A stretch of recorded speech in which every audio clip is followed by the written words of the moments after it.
Bismillahirrahmanirrahim. Ila Nabi Mustafa Rasulullah sallallahu alaihi wasallam. Maria baini wa ila muslimin wa alihi sahabati ajma'in wa tabi'in syai'in wa al-fuqaha wal muhaddithin wal mufassirin wa bainahum hadin wa jadalin wa jadalina wa a'lamina wa hadin wa al-khair wa hadin syai'in wa al-shimali والمين والناس وفي شيء الرحمن وفي شيء مسلم فالمداوي وفي شيء ثاني زباني وفي شيء اسماعيل سنة يمني وفي شيء الأحداث في المرجوي في شيء يتوقع من يوصل في الشاف الأزل وفي شيء الحسن في شيء أبي أبي زكاة من المحرم الأمامي ومن أمنه بسم الله الفاتحة أعوذ بالله من الرحمن الرحيم الحمد لله رب العالمين الرحمن الرحيم مالك يوم الدين إياك نعبد وإياك نستعين صراط المستقيم صراط الذين أنعمت عليهم غير المغضوب عليهم ولا الضالين آمين. بسم الله الرحمن الرحيم الحمد لله رب العالمين والصلاة والسلام على سيدنا وعلى آله وأصحابه أجمعين. أما بعد فنستقبل الحديث كتاب الله وحديث محمد صلى الله عليه وسلم شر الأمور محدثاتها وكل محدثة بدعة وكل بدعة ضلالة. اشرح لي صدري ويسر لي أمري واحلل لساني يفقهوا قولي يا فتاح يا عليم يا رزاق يا كريم افتح لنا وعافك بكرامك يا أكرم الأكرمين. سبحانك لا علم لنا إلا ما علمتنا إنك أنت العليم الحكيم وتب علينا إنك أنت التواب الرحيم. بسم الله الرحمن الرحيم. قال المعلم تعالى ونفعنا به ثم قال ثم ذكر تعالى قصة ثمود قوم صالحين حين كذبوا رسولهم وطغوا في الأرض وقرنا التي خلقها الله تعالى من ظهر الصمد معجزة لرسوله صالح عليه السلام. Kemudian Allah Subhanahu wa taala menceritakan dalam surah ini, yaitu surah Asy-Syams ini, itu tentang kisah kaum Samud. Kaum Samud adalah kaumnya Nabi Shalih alaihissalam. Ina kadzabu rasulahu, ketika mereka mendustakan, artinya tidak percaya kepada Rasul mereka, itu tidak percaya kepada Nabi Shalih alaihissalam. Wa taghaw fil ardh, mereka berlaku zalim dan mereka melakukan kerusakan di muka bumi. Kemudian wa'aqarna allati khalaqal mauta, kemudian mereka menyembelih, memotong onta yang sengaja Allah ciptakan min sahrin qasamna, dari batu besar yang keras. Mukjizat Rasulih Shalih alaihissalam, sebagai mukjizat untuk Nabi Shalih alaihissalam. Jadi nanti di bagian akhir Asy-Syams ini ada cerita tentang kaum Samud, itu kaumnya Nabi Shalih alaihissalam. Ceritanya kenapa? Tentang kebinasaan mereka. Kenapa nanti harus diceritakan? Nanti ada ibrah, pelajaran harus diambil dari itu semua. Karena wa ma kana min amri halakin al-fadil ladzi baqiya ibratan liman yahtadi wa huwa muzatun li kulli kafirin fajirin mukadzibin bi Rasulillah sallallahu alaihi wasallam. Dan tidak ada masalah kombinasi mereka yang kecil, artinya kaum Samud alladzi baqiya, yang masih ada sampai sekarang, masih ada sisa-sisanya. Atau dapat itu di luar dari mana kakek ada apa? Nanti kita lihat yang ada apa? Yang ada bukit-bukit ya.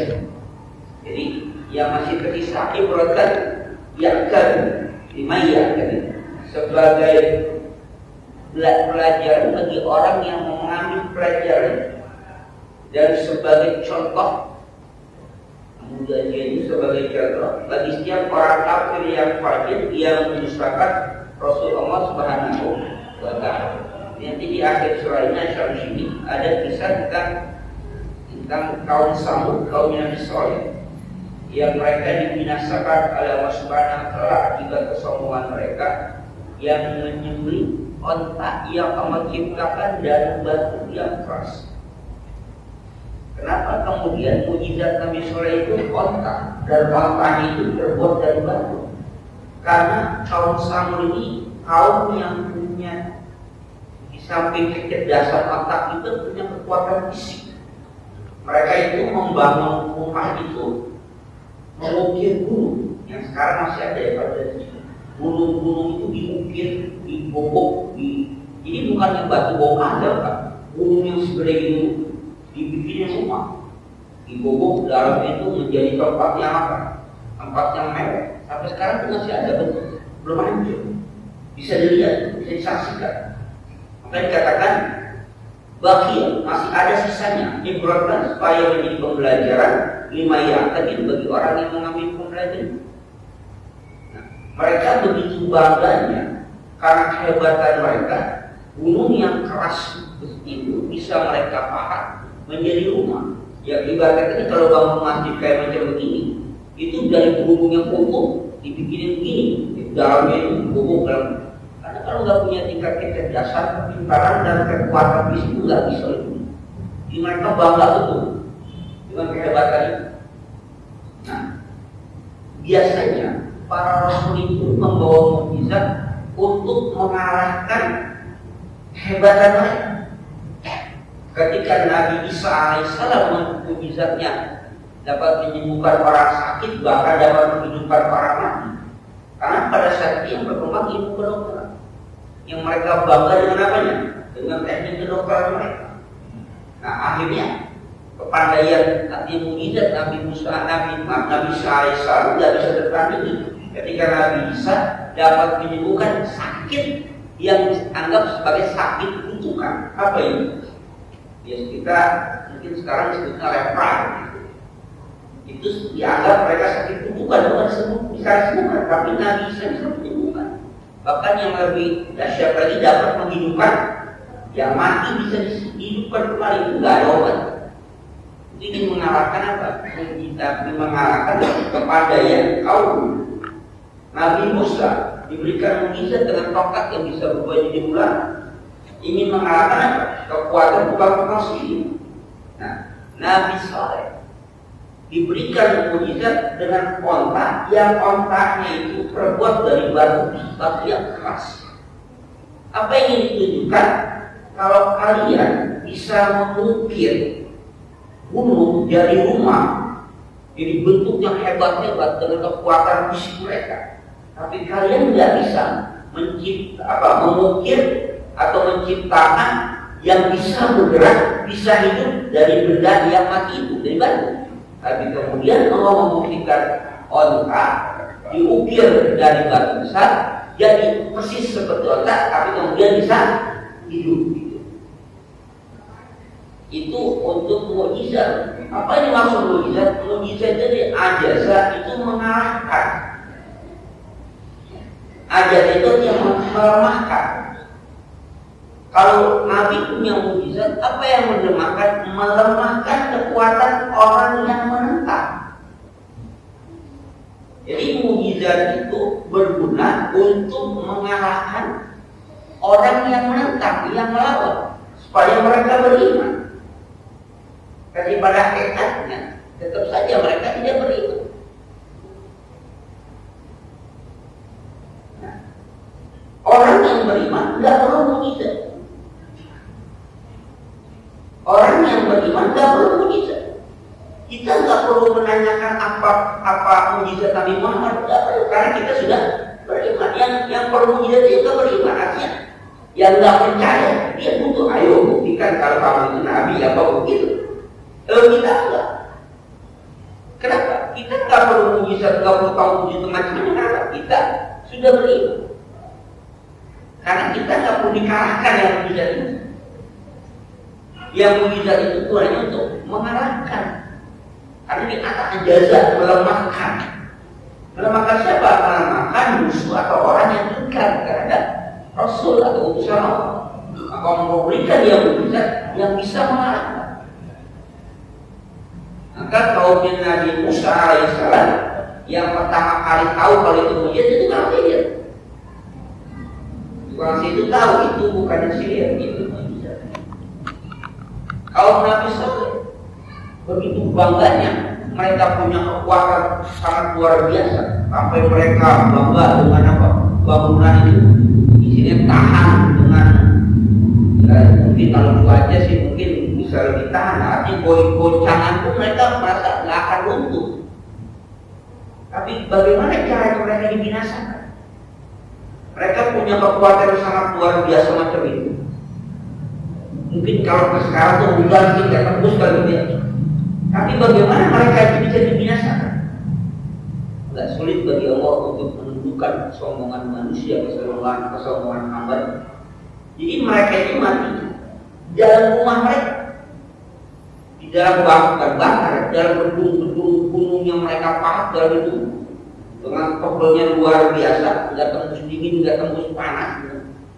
Hebatnya mereka bangun dan mereka bangga. Bagaimana cara membinasakan mereka kalau mereka memang di sana? Nggak pakai benda yang keras. Jadi yang keras kayak macam itu, Allah binasakan sesuatu yang lemah. Bahkan bukan yang lemah dan lembut dan halus. Apa? Hanya dengan angin. Angin sepoi-sepoi yang masuk ke dalam rongga-rongga selah-selah batu-batu masuk ke dalam rumah mereka. Di dalam rumah itulah mereka mati. Tidak ada angin. Jadi angin itu namanya angin kan? Masukin setelah dibesar angin itu. Sesuai mereka memiliki. Ya mungkin kalau sekarang mungkin kayak apa ya? Gas beracun gimana dia? Tapi kalau sekarang kayak gas beracun. Masuk ke dalam berdebu. Itu artinya mereka ya mati itu berlutut, lemes mati dalam rumahnya mereka sendiri. Dari itu mereka sudah bangga nggak akan tembus apa-apa. Hawa dingin, hawa panas nggak akan tembus, perlindungi mereka. Dan itu sampai sekarang pun masih ada di mungkin di antara bapak-bapak yang sudah pernah yang ziarah ke sana begini. Apa di luar apa di mana? Nggak tahu kan, belum pernah ziarah ke sana. Itu kalau ada teman yang pernah itu foto di belakang itu lihat mau kemana apa gunung yang masih ada bentuknya, ada apa istana gunungnya gitu, kelihatan. Itu sebagai bukti orang hebat macam itu dibinasakan oleh Allah Subhanahu wa Ta'ala. Tapi uniknya Allah tidak pernah membinasakan umat yang sombong dengan sesuatu yang sepadan, yang seimbang. Enggak. Allah binasakan hamba yang sombong dengan sesuatu yang rendah, yang lemah. Waktu Abraha pasukan gajah itu kan dibinasakan dengan apa? Dengan kalau kita sebutnya ababil. Udah ababil itu kan berapa? Burung yang bergol-gol. Burungnya burung gede kan? Ada. Burung gede. Burung kecil. Dan burung itu bawa batu. Batunya nggak gede-gede, batu kecil. Kayak ada bilang kayak kacang tanah gitu yang dibawa yang burung itu bawa gede-gede ya jatuh lagi. Itu kan tiba-tiba ya wajahnya gede-gede macam aja kayak kecil. Kecuali gajah duduk naik sarung kecil gitu. Gajah kan gede-gede, enggak apa kirim gajah lawannya apa dinosaurus ada yang kecil.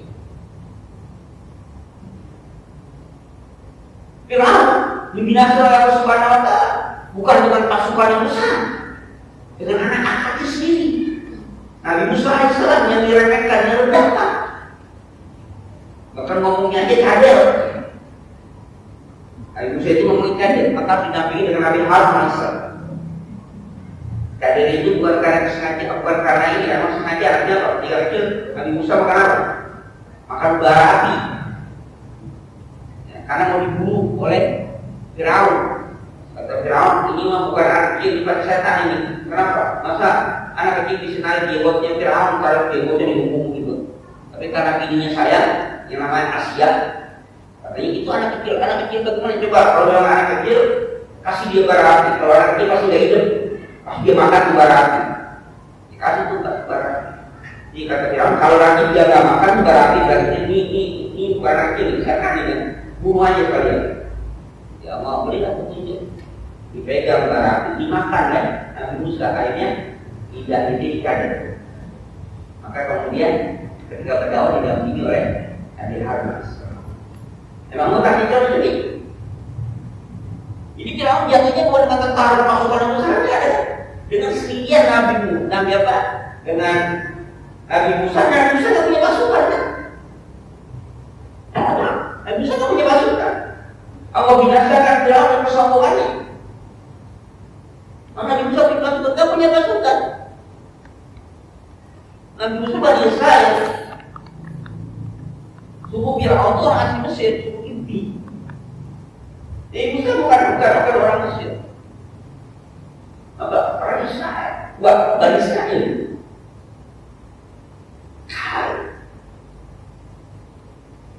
Ya, sekarang mau bilang Bani Israel. Ya, sekarang bilang yang mudah-mudahan walaupun Malaysia tidak punya pasukan, mungkin akan dibinasakan di karya lain. Amin. Ya. Firaun dibinasakan oleh Allah tidak dengan pasukan. Firaun misalnya bukan dengan pasukan. Dengan mujizat yang besar. Bukan anak mujizat itu orang pengertian bukan dengan apa. Ini kalau Allah ingin menghancurkan umat yang sombong itu sesuatu yang lain, ya udah. Abu Jahal begitu hebatnya, sombongnya luar biasa, menghina Nabi. Matinya Abu Jahal itu bukan dengan jenderal, cuma dengan bosnya. Ada riwayat anak yatim, ada anak yatim yang menghantam lehernya Abu Jahal. Bukannya dengan ibarat kata Abu Jahal mati yang Umar bin Khattab itu seimbang, jenderal. Kalau ibarat seperti kita pernah gambarkan seperti orang yang jatuh. Kalau raja disekat sama seten itu berarti hebat. Tapi ini sekat sama apa? Iya, manusia mereka itu berarti. Malu-malu itu raja disekat sama itu. Kalau dia disekat sama apa? Nanti minta itu enggak ya? Udah enggak. Yakin apa? Seimbang itu permainannya. Jadi Allah menghinakan apa? Membinasakan itu dalam hinakan. Jadi mereka bangga dengan bangunan-bangunan mewah dan megah yang sangat dahsyat itu. Mereka anggap itu bangunan yang melindungi mereka. Ternyata bukan dengan badai yang enggak, cuma dengan angin sepoi-sepoi. Mereka hirup angin itu mati mereka. Tiba-tiba mungkin dengan gas beracun.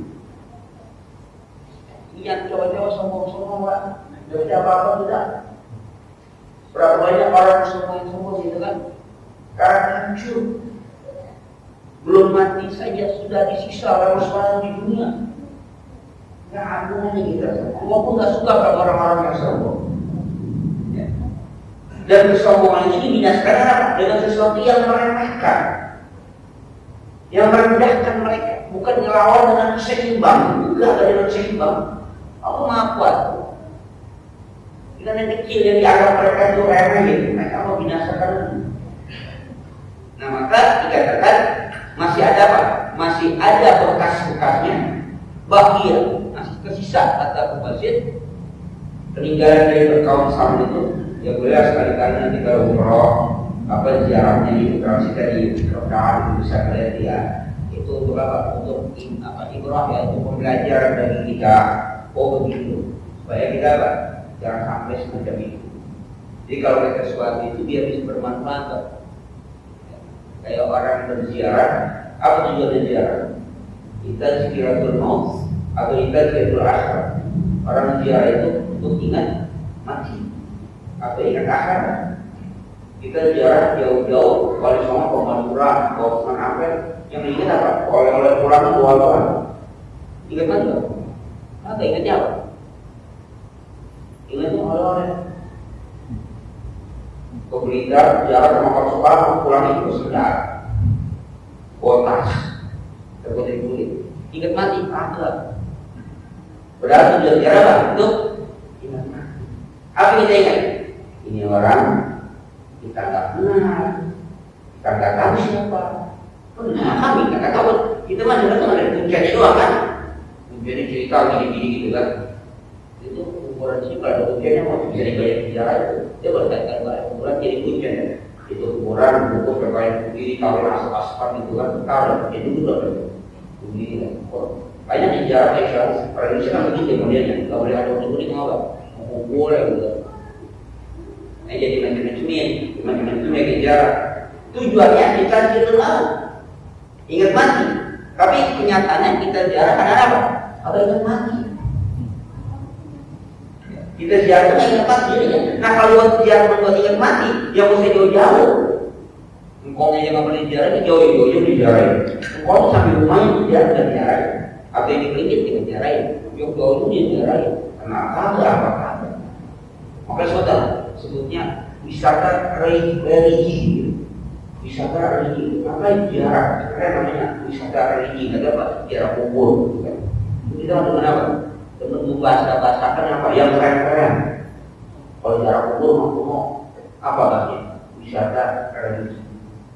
Ini kan, nggak mau yang itu. Apa penyakitnya yang diderita itu penyakitnya? Ini katanya ada kanker kulit. Lihat Buddhis. Tapi lah akar kulit itu mah Buddhis juga. Harus dapat kopi bedahan. Kenapa? Ini ada bedahan aja lain. Ini cek itu mana bedah. Itu apa? Tumor jinak kulit, tumor kulit jinak dia bisul. Namanya kok mau keren-keren kan? Cuma namanya keren-keren gitu. Orang kita itu sengsara aja berlalu gitu. Ya, ya. Jadi kalau awal yang dijatuhkan nggak sesuatu yang seimbang, yang kecil.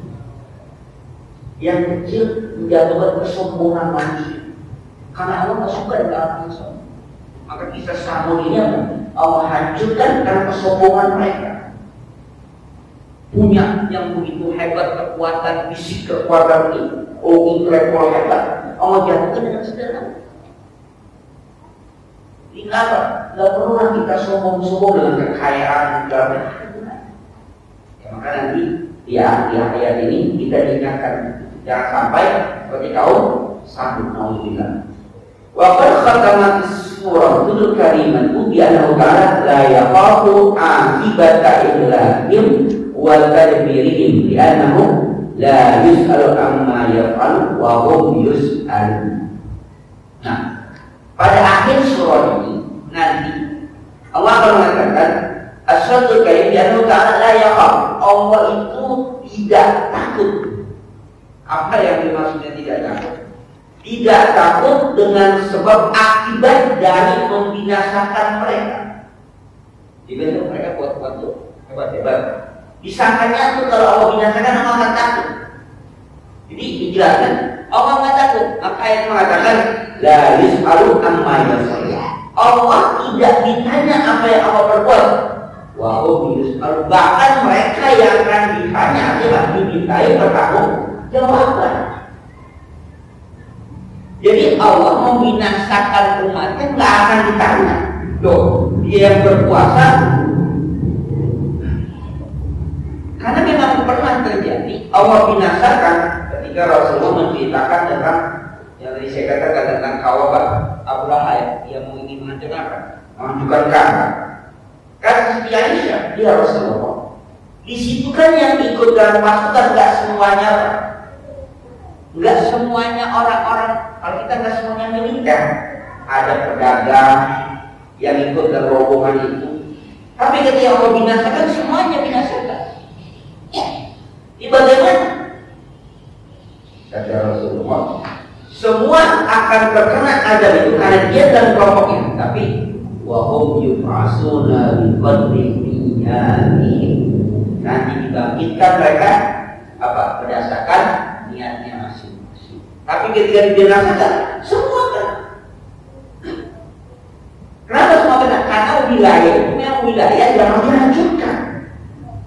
Makanya Nabi terkesan ketika kita pada posisi di mana ya di sini tidak ada lagi kasih sayang yang selalu di dalam itu sudah terbanyak kezaliman, kata Rasul, jangan kamu berada di sini. Kenapa? Karena ketika Allah turunkan azab maka kamu pun akan kena. Nggak pilih-pilih. Tapi urusan di akhirat nanti, di urusan belakangan,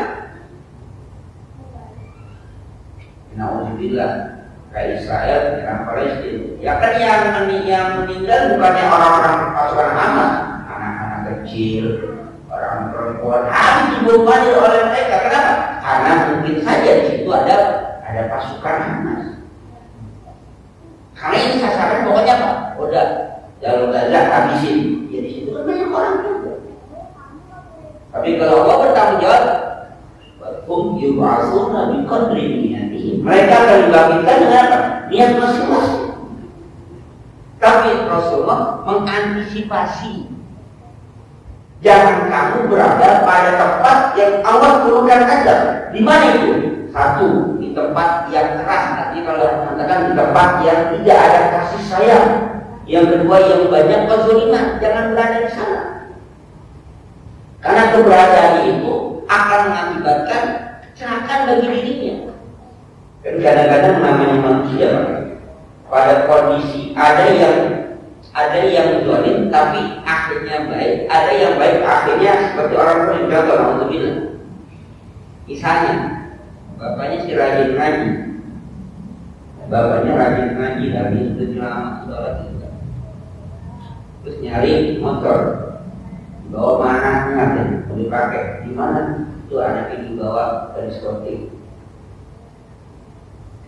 mengambil motor di mana diskotik sama. Aturan tahun kita pakai kemudian sama anaknya sih bukannya apa?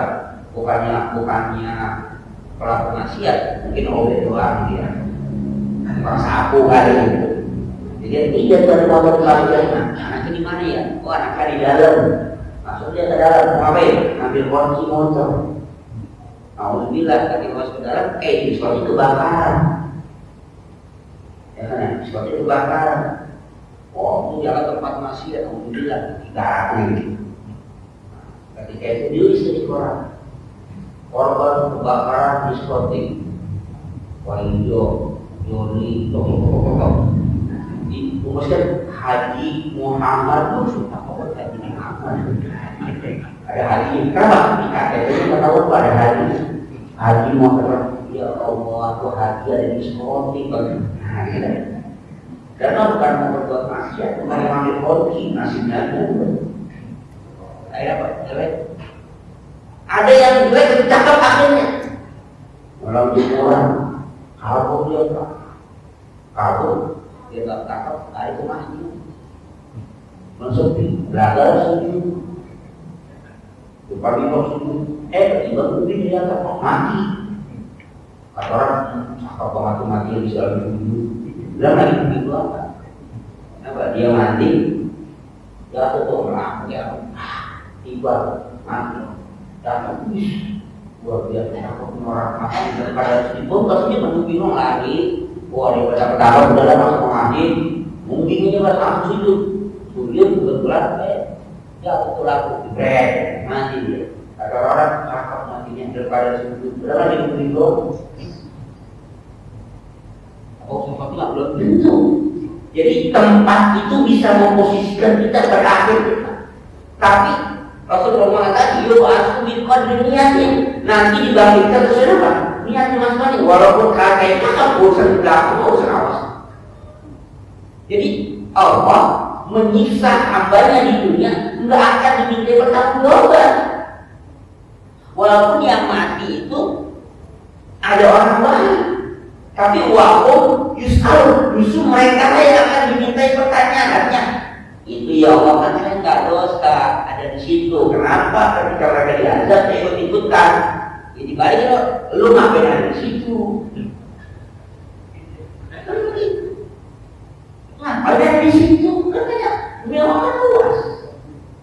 Jadi Allahnya nggak diminta bertanggung jawab nanti itu. Jadi Allah menyiksa hambanya nggak berarti nanti Allah diminta bertanggung jawab. Allah maha kuasa, tapi Allah nggak akan salah-salah. Nggak harus apa. Dia orang baik kok, dia orang benar. Maka kemarin itu alhamdulillah ya, ketika kasus COVID yang melanda itu banyak ulama-ulama yang wafat, banyak orang alim wafat. Apa itu azab? Itu azab bagi loh. Oh dia wafat orang-orang benar. Maka Allah itu kepada mati. Yang mana para ulama, para kiai, para habaib, para wafat juga ada COVID.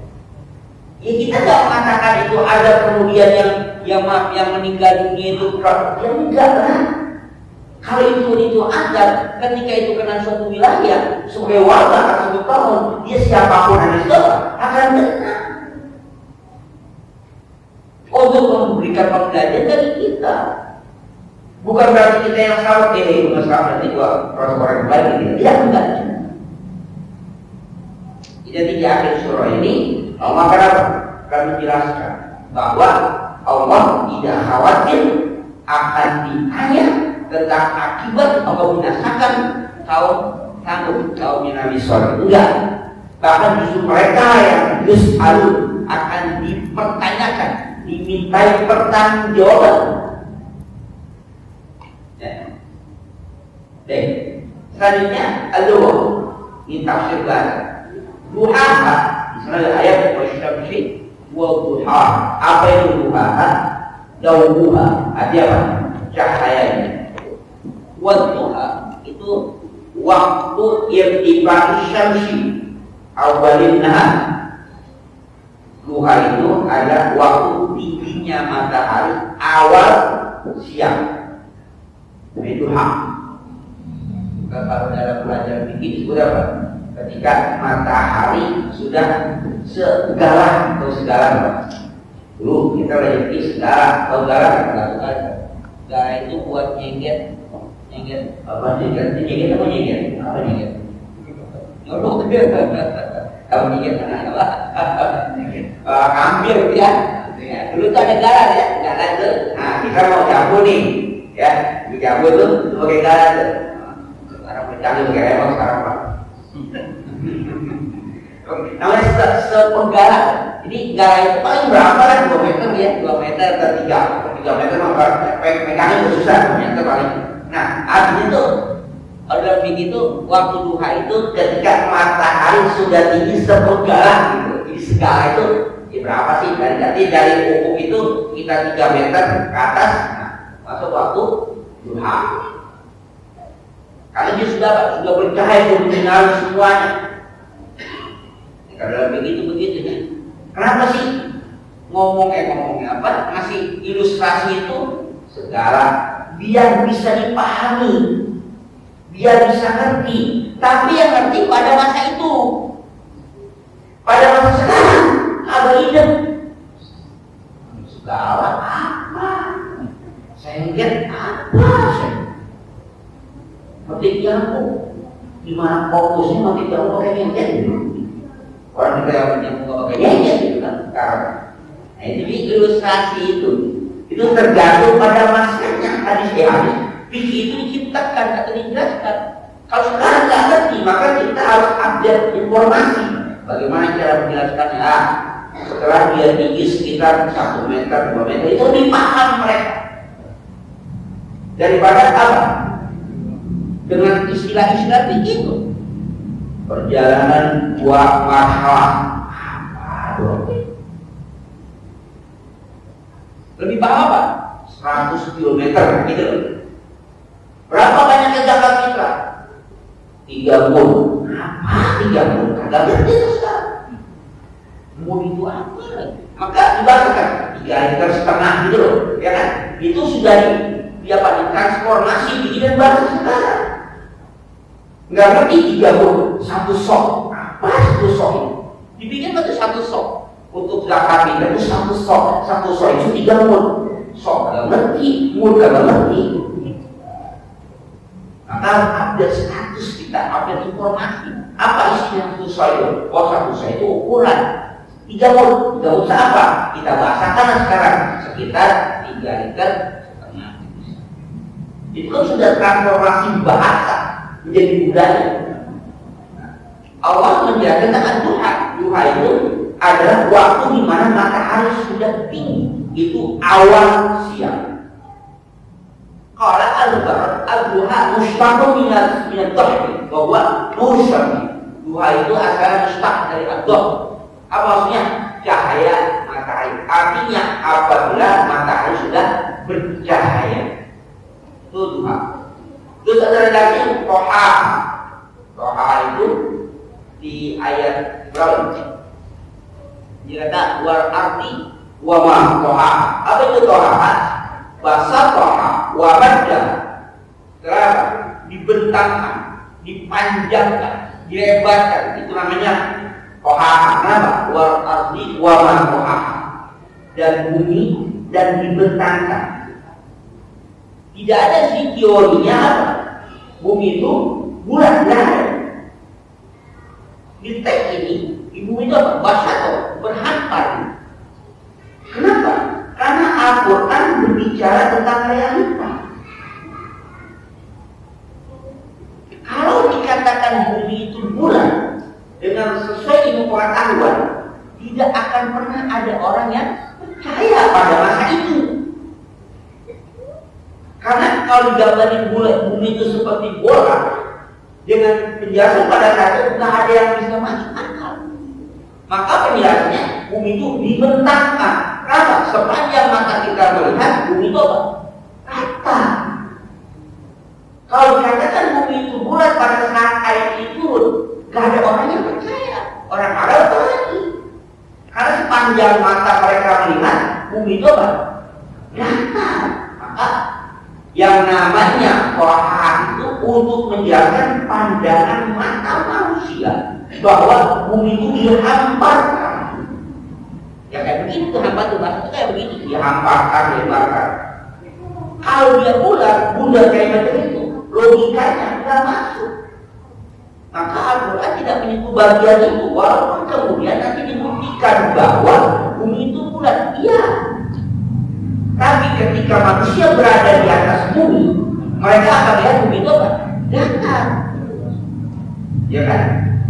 Bumi itu datar. Ketika melihat mereka melihat di muka bumi. Karena belum sampai kepada kondisi yang apa? Belum sampai bulan, belum sampai misalnya. 7 lapis langit. 7 lapis itu kan 7 lapis. Bumi itu 7 lapis kan? Ada nggak 7 lapis bumi? Nggak ada. Yang ada 7 lapis langit, silakan buktikan. Tapi kalau bumi nggak ada, tetap 7 lapis bumi. Karena dia bukan lapisan-lapisan anatomik yang bisa dibayangkan oleh manusia. Tapi kemudian dia punya segmen bebatuan yang melapiskan, iya. Tapi apakah disebut lapisan? Ini masalah. Ya, jadi harus dipahami. Berarti ini berdasarkan Al-Quran, bukan berdasarkan Al-Quran. Artinya penemuan sains sekarang itu bumi itu bulat, bukan menghampar. Pada saat ayat ini turun menjelaskan tentang kondisi bumi, iya bumi itu hamparan. Tidak bisa jadikan bumi itu bulat, tidak bisa. Dan tidak bisa diterima. Nanti dianggap Nabi seorang ngomong nggak ada tidak. Maka ada kota. Nah, kalau jawaban ini terjadi. Tahu Tuhan, misal tahu Tuhan, ayat dasar Tuhan, apa itu? Dipanjangkan. Ayat selanjutnya dasar, akhfar, wa asal kalimat dasar sah. Ubdan zin sania alifan tahdiban. Itu dia ada dasarnya Pak. Akhfah nanti ada apa? Ketika kita bicara tentang ayat dasar, faqad khaba man dasarnya dan dalam akhfah. Ya. Pada zaman ayat itbaq syai' al syai', dalam nama itu menumpukan sesuatu di sesuatu lagi, disusun, tumpuk, ditutupin, namanya dam-dam. Ya. Yuqal dam-dama bil kubur ay atbaqahu, ya Pak, disusun, ditutup, wal murad biha munafik kafir azab alaihim. Yang dimaksud adalah azab yang bertubi-tubi, ditimpa Di mana ihlakim bitul istisol, artinya mereka diajar istisol itu dari akar-akar mati semua, nggak tersisa. Mati semuanya nggak tersisa. Itu yang namanya dam-dam. Terhadap ukbah ayat akibat Quran wa tabi'atuha. Artinya apa? Akibat dari perbuatan mereka. Nah, ini adalah gambaran makna mufradat. At-tafsir. Wa syamsi wa duhaha ay uqsim bi syamsi wa dawiha as-sadi idza anara qauman wa waddada salam. Wa syamsi wa duhaha uqsim, aku bersumpah bisyamsi demi matahari, wadawilah as-sadi dan demi cahayanya yang memancar. Idza anara qauman, apabila sudah menyinari kaum keadaan itu, wabad dan telah menghabisi kegelapan, yang telah menghilangkan kegelapan. Jadi ketika matahari terbit, kegelapan malam, maka Allah bersumpah wasyamsi wa duhaha wal qamari idza tara ay uqsimu bil qamari idza sata'a dunya. Aku bersumpah demi bulan apabila dia sudah muncul, kemudian bercahaya. Wa tara asy-syamsu qalilan ba'da ghurubiha. Wa tara asy-syamsa qalilan ba'da ghurubiha. Dan dia mengikuti matahari muncul itu setelah tenggelam. Matahari tenggelam, bulan muncul. Maka kalau kita belajar mufaraq ya, kalau mau menentukan hilal ya, menentukan hilal kan di hukum kita perhatikan pakai alat matahari tenggelam, bulan muncul.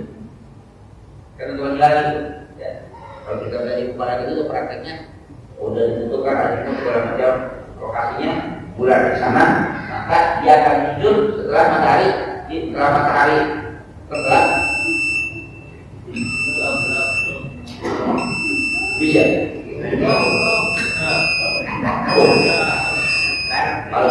Kalau kereta lewat buah nih. Ramai banget. Ya.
قال المفسرون وذلك في النصف الأول من الشهر وهو عن صلاة الفاتحة.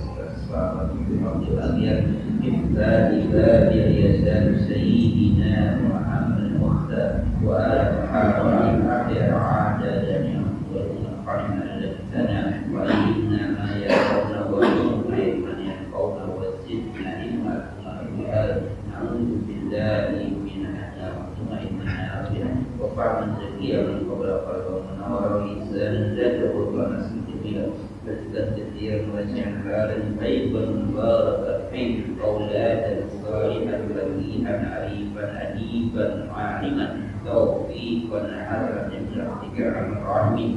اللهم أرنا الحق حقا وأرنا الباطل باطلا وارزقنا اجتنابه ومن معنا حاجة ممحونا وتفرقنا ممن أتنا وثبت قلوبنا على محبة رسول الله واستعمل على سنة رسول الله وتوفنا على ملة رسول الله وانصرنا في زمرنا جويز بحكمنا سلطان حب ما يحبك وحب ما يقام إلى حبك وعلى حبك أحب إلينا من الملائكة والسماء فتقبل منا إنك أنت الكريم وإنك أنت الكريم وآتنا من الدنيا حسنة وفي الآخرة حسنة وقنا عذاب النار صلى الله على سيدنا محمد النبي وعلى آله وصحبه وسلم.